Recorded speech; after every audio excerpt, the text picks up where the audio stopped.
በስመ አብ ወወልድ ወመንፈስ ቅዱስ አሐዱ አምላክ አሜን። ግንቦት 5 ቀን የሚከበሩ ዓመታዊ የቅዱሳን በዓላት። ቅዱስ ኤርምያስ ነቢይ።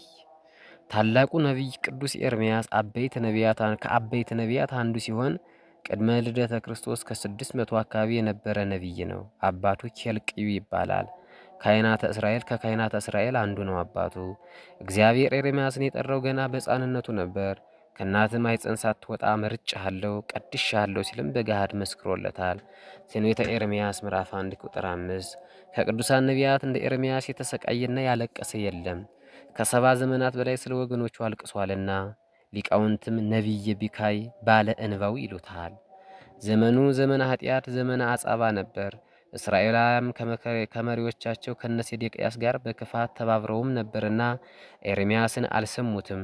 ይልቁንም ክፉ ቦታ ውስጥ አስረው አሰቃዩት።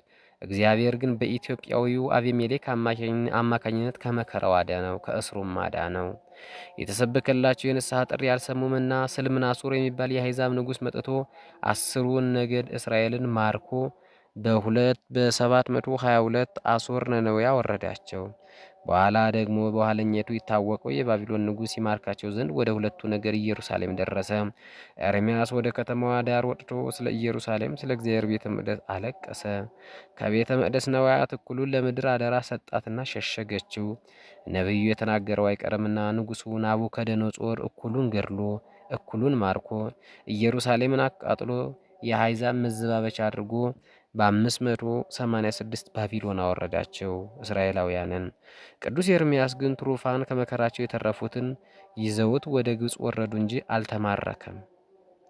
በዚያም ተአምራትን አድርጎ አራዊትን አጥፍቶላቸው ትንሽ ቆይቶ ግን እውነተኛ አባት ነቢይ መምህር ነውና ወደ ሕዝቡ ወደ ባቢሎን ወረደ። በዚያም ትንቢትን እየተናገረ ሕዝቡን ከ70 ዓመታት በኋላ ወደ ሀገራቸው እንዲመለሱ እያስተማራቸው በባቢሎን ቆይቷል። ያለ በደሉም በመከራቸው ተካፋይ ሆኗል። 70ውን ዘመን ሲፈጸም እግዚአብሔር እንደ ቃል ኪዳኑ በኤርምያስ መሪነት እስራኤልን ወደ ኢየሩሳሌም ተመለሱ። አሁንም ግን ክፋታቸውን ይተው ዘንድ ፈቃደኞች አልነበሩምና ኤርምያስ ገሰጻቸው። በዚህም ተበሳጭተው ሊወግሩ ሲሉ ጸጋ በዝቶለት ምስጢርም ሰፍቶለት ስለ ነገረ ሥጋዌ ስለ ክርስቶስ የማዳን ሥራ አምልቶና አጉልቶ ትንቢት ተናገረ። አንዴ ልቦናቸው ታውረዋል፣ ኤርምያስ ነው ብለው ድንጋዩን በድንጋይ ሲወግሩት ውለዋል። አንዴ ልቦናቸው ታውሮ ኤርምያስ ነው ብለው ድንጋዩን በድንጋይ ሲወግሩት ውለዋል። ዘግይቶ ግን ኤርምያስ ራሱን ገለጠላቸው። ስለ እነርሱም ሲል 70 ዘመን ያለቀሰውንና ምትክ የሌለውን አባታቸውን ወግረው ገደሉት። ታላቁ ነቢይ ቅዱስ ኤርምያስ 52 ምዕራፎች ያሉት ሐረገ ትንቢት ተናግሯል፣ ጽፏል። ዜና ሕይወቱ ከራሱ የትንቢት መጽሐፍ በተጨማሪ በተረፈ ኤርምያስ፣ በመጽሐፈ ባሮክ፣ በገድለ ኤርምያስ፣ በዜና ብፁዓን፣ በመጽሐፈ ስንክሳርም ተጽፏል። ቸር እግዚአብሔር በኤርምያስ ምልጃ ሀገራችን ከጥፋት ሕዝቦቿንም ከስደት ከመቅሰፍት ከመከራ ይሰውርልን።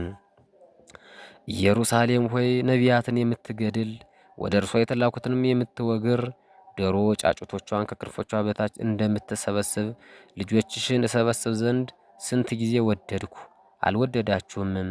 እነሆ ቤታችሁ የተፈታ ሆኖ ይቀርላችኋል እላችኋለሁና በጌታ ስም የሚመጣ የተባረከ ነው እስክትሉ ድረስ እንግዲህ ወዲህ አታዩኝም። የቅዱስ ማቴዎስ ወንጌል ከምዕራፍ 23 ከቁጥር 37 እስከ 39። ሰላም ለኤርምያስ ሰናየ ምግባር ወቀኔ ለትሩፋን ሕዝብ ጽዮዋን ዘአስተጋብኦሙ ሀተኔ እሙንቱሰ ቀሰፎሙ ወገርዎ በውስተ ኩርጓኔ እምቅድመ ያፍልሶ ሚካኤል ከመይራ ይኩነኔ ሐሰሶ በአንብ ለክርስቶስ መድኃኔ ሰላም ለኤርምያስ ነቢየ ስርዓቱ ለእብን ወዲ ወንጹሐ ምግባር አዲ በግርማው መፍርህ አጋንን ተጽልመት ሰዳዲ ሶበ ወደዮ ውስጥ አዘቅ ሴዴቅያስ ከሃዲ ዋቦ እጸ ፒላሳ ሚካኤል ነዳዲ ዘአቅረብኩ ማሂልየተ አዘኪርያ አይላፈ እምለተ ጸምዱከ ዘልፈ ለላ አነብብ ተወከ ዘንዴቴ መጽሐፈ እንተረሰይከ እግዚአ ጸሪቀ መበለቱ ኩፈ እምለ አብኡ ቡላን ዘተርፈ ነቢያት ቅዱሳን ወሐዋርያት ሰባክያን ሰማዕታት ጻድቃን ወመላእክት ትጉሃን ደናግል አዲዮ መነኮሳት የራን ባርኩ ጉበዛቲ መካን እስከ አረጋዊ ልሂቅ እምንዑስ ሕፃን ለዘ ጻፎ በክርታስ ወለዘ አጻፎን ዘይደርስ ለዘ አንበቦ ወለዘ ተርጎሞ በልሳን አዲስ ወለዘ ሰማ ቃሎ በዝነ መንፈስ በጸሎተሙ ማርያም አራቂተ ኩሉም ባይስ ወራ ይመሐረነ ኢየሱስ ክርስቶስ ወራ ይመሐረነ ኢየሱስ ክርስቶስ ወራ ይመሐረነ ኢየሱስ ክርስቶስ ወይፈኑ ለነ ጸጋ መንፈስ ቅዱስ እምይእዜ ወእስከ ለዓለም ወስብሐት ለእግዚአብሔር ወለወላዲቱ ድንግል ወለመስቀሉ ክቡር አሜን። አሜን። አቡነ ዘበሰማያት